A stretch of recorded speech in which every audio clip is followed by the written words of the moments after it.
ఏంటి ఇప్పుడు సంతోషమా? నీకు ఇప్పుడు ప్రశాంతంగా ఉందా? పోరా. బిడ్డ లావుగా ఉందంట్రా, అచ్చు నా దాకా. మరి నీ బిడ్డే కదా, నీలాగే కదా ఉంటాడు. అది నిజమే. ఇక ఈ నగల వల్ల ఎటువంటి సమస్య ఉంటుంది అనుకుంటా. సరే, నువ్వెప్పుడు బయలుదేరుతున్నావు? ఎక్కడికి? గల్ఫ్కు వెళ్తున్నావు కదా. నేను గల్ఫ్కి వెళ్ళను. మరి నువ్వు ఇస్మాయిల్ అన్న దగ్గరికి వెళ్తానన్నా? నీకు నీ నగ తిరిగి ఇవ్వాలి కదా, ఇంకా ల్యాబ్కి డబ్బులు ఇవ్వాలి. నేను బాగా ఆలోచించి అతనికి ఆ విషయం చెప్పాను.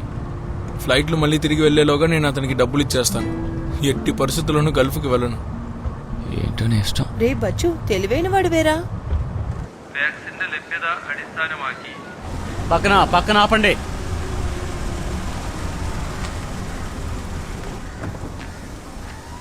ఎక్కడికి వెళ్ళి వస్తున్నారు?